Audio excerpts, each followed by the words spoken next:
2 বছরের রক্তক্ষয়ের পর অবশেষে গাজায় বন্দি বিনিময়ের ঐতিহাসিক দৃশ্য।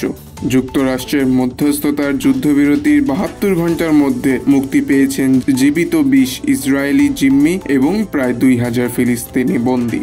সোমবার দুপুরে শেষ হয় নির্ধারিত সময়সীমা এবং এর মধ্যেই যুদ্ধবিরতির শর্ত অনুযায়ী উভয় পক্ষের কারাগার ও অন্ধকার সুড়ঙ্গ থেকে শুরু হয় প্রত্যাবর্তনের প্রক্রিয়া।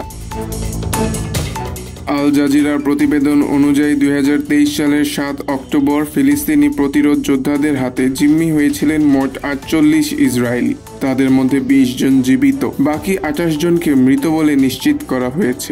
যুক্তরাষ্ট্রের তৈরি শান্তি পরিকল্পনা অনুযায়ী নিহতদের মরদেহ ফেরত দিতে হবে ফিলিস্তিনি গোষ্ঠীকে, তবে কখন এই প্রক্রিয়া শুরু হবে তা এখনো অনিশ্চিত। অন্যদিকে ইসরায়েলি কারাগারগুলো থেকে মুক্তি পাচ্ছেন প্রায় 2000 ফিলিস্তিনি। তাদের মধ্যে আছেন 250 জন আজীবন সাজাপ্রাপ্ত, যাদের মধ্যে অনেকেই ফিলিস্তিনি প্রতিরোধ যোদ্ধা, ফাতাহ ও ইসলামিক জিহাদের সঙ্গে যুক্ত ছিলেন। টাইমস অফ ইসরায়েল জানিয়েছেন তাদের বেশিরভাগের বিরুদ্ধে প্রাণঘাতী হামলার অভিযোগ ছিল। 2 বছর আগে 7 অক্টোবর গাজা অভিযানের সময় আটক হওয়া আরও প্রায় 1700 বন্দীকেও মুক্তি দেওয়া হয়েছে। জেরুজালেম পোস্টের তথ্য মতে যেসব ইসরায়েলি জিম্মি মুক্তি পেয়েছেন তাদের অধিকাংশই ছিলেন নোভা মিউজিক ফেস্টের দর্শক। ফিলিস্তিনি গোষ্ঠীর হামলার সময় গাজা সীমান্তে আয়োজিত সেই উৎসবে শতাধিক রকেট হামলায় সৃষ্ট বিশৃঙ্খলায় অনেককে বন্দী করে নিয়ে যাওয়া হয়।